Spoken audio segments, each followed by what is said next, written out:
Russia Ukraine യുദ്ധം ഒരു പുതിയ നിർണായക ഘട്ടത്തിലേക്ക് കടക്കുന്നുവെന്നതിന്റെ വ്യക്തമായ സൂചനകളാണ് മോസ്കോയിൽ നിന്ന് ഇപ്പോൾ പുറത്തുവരുന്നത്.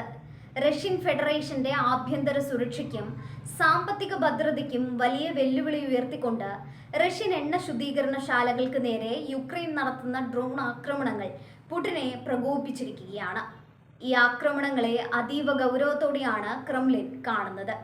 കീവ് ഭരണകൂടവും അവരെ പിന്തുണയ്ക്കുന്ന പാശ്ചാത്യ ശക്തികളുമാണ് ഈ സംഘർഷം വഷളാക്കുന്നതെന്ന് പുടിൻ ശക്തമായ ഭാഷയിൽ കുറ്റപ്പെടുത്തുന്നു. യുക്രൈന്റെ ഇത്തരം നീക്കങ്ങൾ അന്താരാഷ്ട്ര നിയമങ്ങളുടെ ലംഘനമാണെന്നും ഭീകരവാദത്തിന് തുല്യമാണെന്നുമാണ് റഷ്യൻ നിലപാട്. യുദ്ധകളത്തിൽ നേരിടുന്ന തിരിച്ചടികൾ മറികടക്കാൻ യുക്രൈൻ ഇത്തരം ഭീകരതന്ത്രങ്ങൾ പയറ്റുകയാണെന്ന് പുടിൻ ആരോപിക്കുന്നു. റഷ്യയുടെ സാമ്പത്തിക നട്ടെല്ലായ ഊർജ്ജ മേഖലയെ തകർക്കുക എന്ന ലക്ഷ്യത്തോടെയാണ് യുക്രൈൻ ഡ്രോൺ ആക്രമണങ്ങൾ ആസൂത്രണം ചെയ്യുന്നത്. എണ്ണ ശുദ്ധീകരണശാലകൾക്ക് നേരെയുള്ള ഓരോ ആക്രമണവും റഷ്യയുടെ ആഭ്യന്തര വിപണിയെയും വിദേശ വ്യാപാരത്തെയും ഒരുപോലെ ബാധിക്കുന്നുണ്ട്. ഇത് റഷ്യൻ ജനതയ്ക്കിടയിൽ പരിഭ്രാന്തി സൃഷ്ടിക്കാനുള്ള നീക്കമാണെന്നും ക്രെംലിൻ കരുതുന്നു. യുക്രൈൻ സൈന്യം നേരിട്ടുള്ള യുദ്ധത്തിൽ പരാജയപ്പെടുകയാണെന്നും അതുകൊണ്ടാണ് അവർ സിവിലിയൻ കേന്ദ്രങ്ങളെയും തന്ത്രപ്രധാനമായ വ്യവസായശാലകളെയും ലക്ഷ്യം വെക്കുന്നതെന്നും റഷ്യ വാദിക്കുന്നു. പാശ്ചാത്യ രാജ്യങ്ങൾ നൽകുന്ന അത്യാധുനിക ആയുധങ്ങളും സാങ്കേതിക വിദ്യയുമാണ് ഇത്തരം ആക്രമണങ്ങൾക്ക് പിന്നിലെന്നത് സാഹചര്യത്തെ കൂടുതൽ സങ്കീർണമാക്കുന്നു.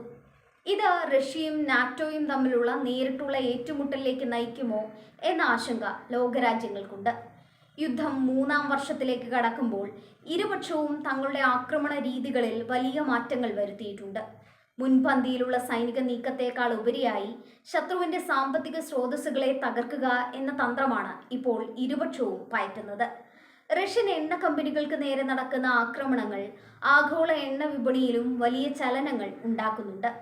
പാശ്ചാത്യ രാജ്യങ്ങൾ യുക്രൈന് നൽകുന്ന പിന്തുണ കേവലം ആയുധങ്ങളിൽ മാത്രം ഒതുങ്ങുന്നില്ലെന്നും രഹസ്യാന്വേഷണ വിവരങ്ങളും ഡ്രോൺ നിയന്ത്രിക്കാനുള്ള സാങ്കേതിക സഹായവും അവർ നൽകുന്നുണ്ടെന്നും പുടിൻ വിശ്വസിക്കുന്നു. ഇത് യുദ്ധത്തെ കൂടുതൽ അപകടകരമായ തലത്തിലേക്ക് എത്തിച്ചിരിക്കുകയാണ്. സമാധാന ചർച്ചകൾക്കുള്ള സാധ്യതകൾ ഇതോടെ വീണ്ടും മങ്ങുകയാണ് ചെയ്യുന്നത്. ഊർജ്ജ ശൃംഖലകളുടെ സുരക്ഷ വർദ്ധിപ്പിക്കാൻ റഷ്യൻ പ്രതിരോധ മന്ത്രാലയം നടപടികൾ ആരംഭിച്ചിട്ടുണ്ട്. എങ്കിലും അതിർത്തി കടന്നു വരുന്ന ഡ്രോണുകളെ പൂർണ്ണമായും തടയുക എന്നത് വലിയ വെല്ലുവിളിയായി തുടരുന്നു. ഈ സാഹചര്യത്തിൽ യുക്രൈന്റെ പ്രധാന നഗരങ്ങൾക്ക് നേരെ ശക്തമായ തിരിച്ചടി നൽകാൻ റഷ്യ തയ്യാറെടുക്കുന്നതായാണ് റിപ്പോർട്ടുകൾ സൂചിപ്പിക്കുന്നത്. യുക്രൈൻ നടത്തുന്ന ഈ നീക്കങ്ങൾ അവരുടെ പ്രതിരോധത്തിന്റെ ഭാഗമാണെന്നാണ് സെലൻസ്കി ഭരണകൂടം അവകാശപ്പെടുന്നത്. എന്നാൽ റഷ്യൻ മണ്ണിലെ ആക്രമണങ്ങൾ യുദ്ധത്തിന്റെ വ്യാപ്തി വർദ്ധിപ്പിക്കുമെന്ന് UN ഉൾപ്പെടെയുള്ള സംഘടനകൾ മുന്നറിയിപ്പ് നൽകുന്നുണ്ട്. ജനവാസ മേഖലകൾക്ക് സമീപമുള്ള വ്യവസായശാലകൾ ആക്രമിക്കപ്പെടുന്നത് സാധാരണക്കാരുടെ ജീവിതത്തെയും ബാധിക്കുന്നു. റഷ്യൻ ജനതയുടെ സുരക്ഷ ഉറപ്പാക്കാൻ ഏതറ്റം വരെയും പോകുമെന്ന് പുടിൻ തന്റെ പ്രസംഗത്തിലൂടെ വ്യക്തമാക്കിയിട്ടുണ്ട്. ഇത് വരും ദിവസങ്ങളിൽ യുക്രൈന്റെ തന്ത്രപ്രധാനമായ കേന്ദ്രങ്ങളിൽ വലിയ രീതിയിലുള്ള മിസൈൽ ആക്രമണങ്ങൾക്ക് കാരണമായേക്കാം. സംഘർഷം ലഘൂകരിക്കുന്നതിന് പകരം പ്രതികാര നടപടികളുമായി മുന്നോട്ടു പോകാനാണ് ഇരു രാജ്യങ്ങളും താൽപ്പര്യപ്പെടുന്നത്. ഈ യുദ്ധം കേവലം 2 രാജ്യങ്ങൾ തമ്മിലുള്ളതല്ലെന്നും ഇത് ലോകക്രമത്തെ മാറ്റിമറിക്കുന്ന ഒന്നാണെന്നും പുടിൻ ആവർത്തിക്കുന്നു. പാശ്ചാത്യ മേധാവിത്വത്തിനെതിരെയുള്ള പോരാട്ടമായാണ് അദ്ദേഹം ഇതിനെ ചിത്രീകരിക്കുന്നത്. അതുകൊണ്ട് തന്നെ എണ്ണ ശുദ്ധീകരണശാലകൾക്ക് നേരെയുള്ള ആക്രമണത്തെ റഷ്യയുടെ പരമാധികാരത്തിന് നേരെയുള്ള വെല്ലുവിളിയായാണ് അദ്ദേഹം കാണുന്നത്. റഷ്യയുടെ പക്കലുള്ള ആണവായുധ ശേഖരത്തെക്കുറിച്ചുള്ള ഓർമ്മപ്പെടുത്തലുകളും ഇതിനിടയിൽ ഉയരുന്നുണ്ട്. യുദ്ധം അതിരുകടന്നാൽ അപ്രതീക്ഷിതമായ നടപടികൾ ഉണ്ടായേക്കാം എന്ന സൂചനയും പുടിന്റെ വാക്കുകളിലുണ്ട്. ഇത് യൂറോപ്യൻ രാജ്യങ്ങളെ ഭയപ്പെടുത്തുന്നുണ്ടെങ്കിലും യുക്രൈനുള്ളിലെ പിന്തുണ പിൻവലിക്കാൻ അവർ തയ്യാറായിട്ടില്ല. ഇന്ധന വിതരണത്തിലുണ്ടാകുന്ന തടസ്സങ്ങൾ റഷ്യയിലെ ചരക്ക് നീക്കത്തെയും ബാധിക്കുന്നുണ്ട്. ഇത് വിലക്കയറ്റത്തിന് കാരണമാകാതിരിക്കാൻ സർക്കാർ ജാഗ്രത പാലിക്കുകയാണ്. സൈനിക ആവശ്യങ്ങൾക്കായി കൂടുതൽ ഇന്ധനം നീക്കി വയ്ക്കേണ്ടി വരുന്നത് സാമ്പത്തിക പ്രതിസന്ധിക്ക് ആക്കം കൂട്ടുന്നു. യുക്രൈനിന്റെ ഡ്രോൺ സാങ്കേതിക വിദ്യയിലുള്ള മുന്നേറ്റം റഷ്യയെ അമ്പരപ്പിച്ചിട്ടുണ്ട്. കുറഞ്ഞ ചെലവിൽ വലിയ നാശനഷ്ടങ്ങൾ വരുത്താൻ യുക്രൈന് സാധിക്കുന്നുവെന്നത് റഷ്യൻ പ്രതിരോധ സംവിധാനങ്ങളുടെ പോരായ്മയായാണ് വിലയിരുത്തപ്പെടുന്നത്. ഇത് പരിഹരിക്കാനുള്ള ശ്രമങ്ങൾ റഷ്യൻ ശാസ്ത്രജ്ഞർ നടത്തിവരികയാണ്. യുദ്ധം ദീർഘകാലം നീണ്ടു നിൽക്കുമെന്ന സൂചനയാണ് നിലവിലെ സാഹചര്യങ്ങൾ നൽകുന്നത്. ഇരുപക്ഷവും വിട്ടുവീഴ്ചയ്ക്ക് തയ്യാറാകാത്തിടത്തോളം കാലം ഇത്തരം ആക്രമണങ്ങൾ തുടർന്നുകൊണ്ടേയിരിക്കും. ഊർജ്ജ സുരക്ഷ എന്നത് വരും ദിവസങ്ങളിൽ യുദ്ധത്തിന്റെ ഗതി നിർണ്ണയിക്കുന്ന പ്രധാന ഘടകമായി മാറും. റഷ്യൻ മാധ്യമങ്ങൾ പുടിന്റെ പ്രസ്താവനയ്ക്ക് വലിയ പ്രാധാന്യമാണ് നൽകുന്നത്. രാജ്യത്തെ സംരക്ഷിക്കാൻ ജനങ്ങൾ ഒറ്റക്കെട്ടായി നിൽക്കണമെന്നാണ് അവരുടെ ആഹ്വാനം. അതേസമയം പാശ്ചാത്യ മാധ്യമങ്ങൾ യുക്രൈന്റെ ആക്രമണങ്ങളെ അവരുടെ അതിജീവനത്തിനായുള്ള പോരാട്ടമായാണ് വിശേഷിപ്പിക്കുന്നത്. അന്താരാഷ്ട്ര തലത്തിൽ എണ്ണവിലയിൽ ഉണ്ടാകുന്ന മാറ്റങ്ങൾ ഇന്ത്യ ഉൾപ്പെടെയുള്ള രാജ്യങ്ങളെ ബാധിക്കുന്നതാണ്. റഷ്യൻ എണ്ണയെ ആശ്രയിക്കുന്ന രാജ്യങ്ങൾ ഈ ആക്രമണങ്ങളെ ആശങ്കയോടെയാണ് നോക്കിക്കാണുന്നത്. സപ്ലൈ ചെയിനിൽ ഉണ്ടാകുന്ന നേരിയ തടസ്സം പോലും ആഗോള സമ്പദ് വ്യവസ്ഥയെ തകിടം മറിക്കാം. റഷ്യൻ സൈന്യത്തിന്റെ ആത്മവീര്യം തകർക്കുക എന്ന ലക്ഷ്യവും യുക്രൈന്റെ ഈ ഡ്രോൺ നീക്കങ്ങൾക്ക് പിന്നിലുണ്ടെന്ന് സാരം. സ്വന്തം മണ്ണിലെ സുരക്ഷാ പാളിച്ചകൾ സൈനികർക്കിടയിൽ അതൃപ്തി ഉണ്ടാക്കുമെന്ന് യുക്രൈൻ കരുതുന്നു. എന്നാൽ പുടിൻ ഇതിനെ തന്റെ അധികാരം ഉറപ്പിക്കാനുള്ള ഒരവസരമായി മാറ്റിയെടുക്കുകയാണ്.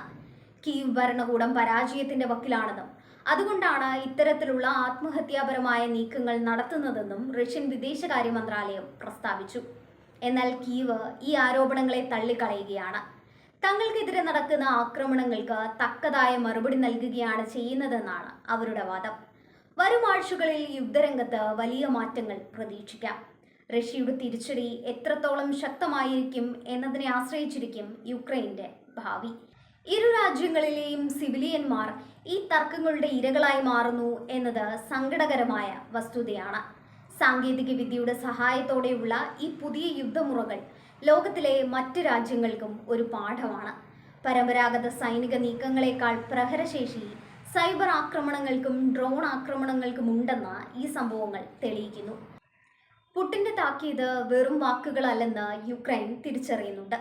അതുകൊണ്ട് തന്നെ അവർ തങ്ങളുടെ പ്രതിരോധ സംവിധാനങ്ങൾ കൂടുതൽ ശക്തമാക്കുകയാണ്. വായു പ്രതിരോധ സംവിധാനങ്ങൾക്കായി യുക്രൈൻ പാശ്ചാത്യ രാജ്യങ്ങളോട് കൂടുതൽ സഹായം അഭ്യർത്ഥിച്ചിട്ടുണ്ട്. ലോകം മറ്റൊരു മഹായുദ്ധത്തിന്റെ നിഴലിലാണോ എന്ന ചോദ്യം പ്രസക്തമാണ്.